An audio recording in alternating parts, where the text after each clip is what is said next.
Il a été DJ en Angleterre, il a rempli des stades de plus de 15 000 places aux États-Unis. Il est français et ce n'est pas David Guetta, non, son nom est moins connu et pourtant vous allez l'adorer. Bonsoir Christophe Galfard. Bonsoir. Vous êtes docteur en physique théorique. Alors là, ça fait un peu plus peur quand même, ça fait davantage peur, mais vous êtes un magicien en fait. Vous venez de publier un livre, L'univers à portée de main chez Flammarion. Vous réussissez en fait le tour de force de vulgariser les mystères de l'univers pour petits et grands. C'est quoi votre secret? Je sais pas, peut-être que j'ai confiance dans le fait que tout le monde peut comprendre et apprécier ces mystères-là et c'est la beauté de la connaissance d'aujourd'hui.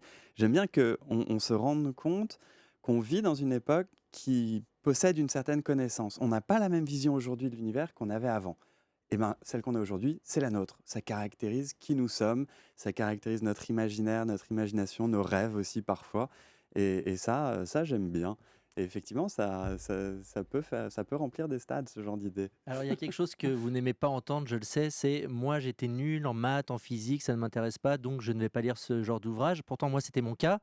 Et c'est vrai que je ne comprenais rien à cette science de l'univers et vous arrivez à nous convaincre. Donnez-nous un exemple de, je ne sais pas, de parler du Big Bang, par exemple. Bah, peut-être que juste avant, juste faire une petite distinction entre quelque chose qu'on apprend à l'école, où on est obligé, on est enfant, on préférait être dehors, on préférait jouer au foot ou je sais pas quoi, faire autre chose. Et puis en plus, il y a une note derrière, donc si on comprend pas, on a l'air d'un crétin, etc. Là, c'est pas la même chose. Là, ce que j'essaie d'exciter, c'est la curiosité qu'on a tous en nous, qu'on avait certes enfant. Tous les enfants ont levé les yeux au ciel en faisant waouh à un moment ou à un autre. Et adultes, on a encore cette curiosité, mais elle est cachée derrière un mur qui dit oh, mais je comprendrai plus rien.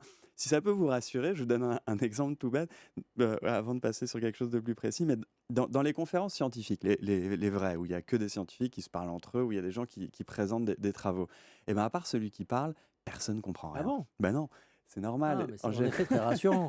C'est un peu rassurant peut-être de savoir ça. Mais on doit De, s'ennuyer alors de en toute- revanche. Bah, pas forcément, parce qu'après on essaie d'attraper quelques petits trucs et puis après c'est un métier. Parce Là, c'est pas ça. Là, c'est tout le monde peut le comprendre. Oui, parce que c'est vrai que la science, on a l'image des savants fous, tel Einstein, qui il y a 100 ans pile poil nous faisait sa théorie de la relativité, ou des gens très sérieux enfermés dans leur laboratoire. Vous, au contraire, vous faites le show lors de conférences. C'est C'est ça?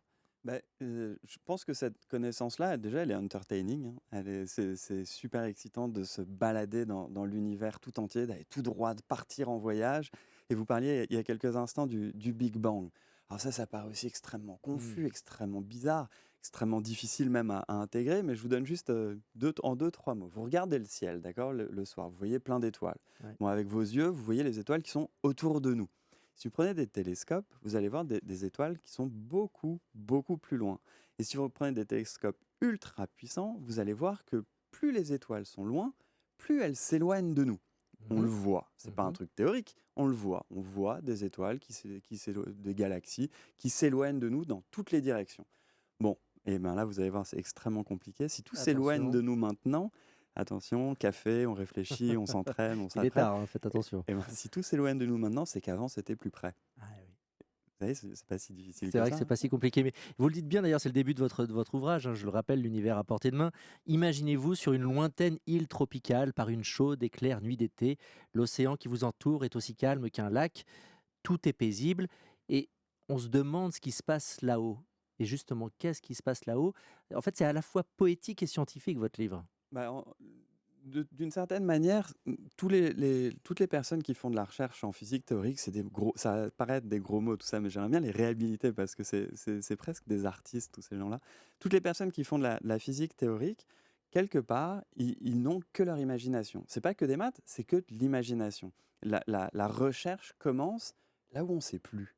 Là où on n'a plus d'outils, là où on ne sait pas. Il n'y a plus que notre cerveau, il n'y a plus que notre imaginaire, il n'y a plus que notre intuition qui nous permet d'aller jusque-là. Tout comme un poète, tout comme un artiste qui veut peindre un tableau, c'est l'imaginaire, c'est la création. Alors je le quelque part. disais, vous avez, rempli des stades, alors pas tout seul, Non. vous étiez avec un certain Stephen Hawking qui est la référence absolue, en astronomie, en comment dirais-je? En cosmologie, C'est en ça. bon et c'est un Américain qui a Un vendu, anglais. un Anglais pardon, un Anglais avec qui vous avez fait, vos études, à Cambridge, qui a vendu, des millions et des millions d'exemplaires, de ses livres et donc il fait ses conférences. Ça doit être impressionnant de se retrouver face à des milliers de personnes dans des stades comme ça, non? Ah bah oui, au début, j'en menais pas large, ça ça c'est sûr. Même quand j'étais à la radio, au début, je suis scientifique, hein, de formation, donc on n'est pas habitué ou formé pour parler devant du public ou même pour, propager des idées ou pour raconter des histoires. Mais là, c'est vrai, avec Stephen Hawking, tout d'un coup, je suis arrivé immédiatement, d'une certaine manière, dans la cour des grands. Non pas que scientifique, mais aussi vulgarisateur. Et ce que vous dites est tout à fait correct, et je trouve que c'est pas mal de le noter, c'est qu'aux États-Unis, lorsqu'ils donnent une conférence quelque part, il y a effectivement 15-20 000 personnes qui achètent des tickets. C'est pas très cher, hein, parce qu'on parle de science, etc. Mais il y en a quand même 15-20 000. Il y a des centaines de personnes qui dorment devant le stade la veille pour être sûr d'avoir une place et pour l'écouter parler de notre univers. Et Et comment ça, c'est possible aux États-Unis et pas en France? Comment vous l'expliquez? eh ben, j'essaie de le faire en France aussi, ça va prendre un petit peu de temps. Mais on est moins nombreux à vous écouter, c'est ça? Non, je sais pas. Je pense que ça vient. Je pense que c'est pas une question vraiment de retard, c'est juste de culture. Nous, on a une forte culture scientifique à l'école qui a un contre-coup qui est que plus personne ne veut entendre parler de science après.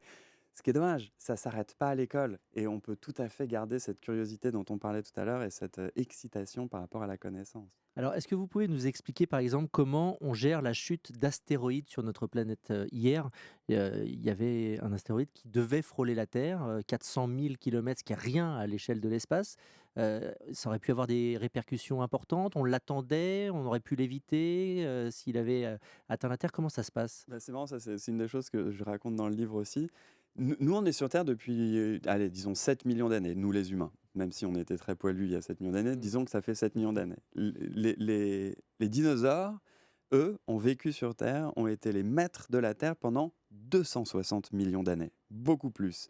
Ils n'ont pas créé d'université, ils ne se sont pas interrogés sur le fonctionnement des étoiles et tout ça. Et du coup, ils se sont pris une météorite sur la figure et il y a eu des éruptions volcaniques et tout ça. Mais en gros, ils sont morts. Peut-être que s'ils avaient créé des universités, essayé de comprendre comment fonctionne le cosmos, ils seraient encore là. Je le dis à moitié en blague, hein, mais il y a un peu de ça. Donc, en gros, s'ils avaient écouté Christophe Galfard, peut-être qu'ils seraient encore là. Pas que Christophe Galfard, beaucoup de gens, beaucoup de chercheurs. Si nous, on arrive à détecter des astéroïdes comme ça, on a la possibilité, si on est certain qu'ils vont nous rentrer dedans, on a au moins la capacité de tenter de les dévier. Il y a plein de manières de faire ça. On peut leur envoyer un truc sur la figure. Si on le voit très loin, il suffit de le décaler un tout petit peu au départ. Ça, c'est facile. Et puis ça, c'est relativement facile, disons. En tout cas, il faut se préparer. En revanche, on n'empêchera pas le Soleil d'exploser dans quelques temps. On a le temps. Quand je dis aux enfants dans les classes ou maintenant aux adultes aussi que le soleil va exploser un jour et qu'ils me demandent quand, et je leur dis, bah, j'en ai parlé avec tous mes collègues scientifiques, on a vérifié, vu que je savais que j'allais venir chez vous ce soir, on a vérifié les calculs et tout le monde est formel, j'ai vérifié aussi, c'est jeudi prochain. Ah, tout le monde se marre, évidemment, parce que jeudi prochain, on sait que c'est pas le cas, mais ça veut dire quand même qu'on sait, et c'est à peu près dans 5 milliards, Milliards, milliards, c'est milliards ça. d'années. Milliards On d'années. a le temps. Bon, bah, j'espère que les auditeurs se seront, comme moi, réconciliés avec la science en vous écoutant. Parce que je crois que quand vous êtes en soirée et que vous dites que vous êtes docteur en physique théorique, on vous parle plus Au début, non. au Les départ. gens s'écartent et après ils se rapprochent avec un petit verre dans le nez. Ils se disent, mais finalement, c'était quoi le Big Bang? Et puis c'est quoi un trou noir? Et puis c'est quoi les univers parallèles? Et puis finalement, c'est sympa. Bon, merci Christophe Galfard. Je vous invite donc à lire ce livre, L'univers à portée de main chez Flammarion. Merci d'être venu dans Europe Nuit. Merci.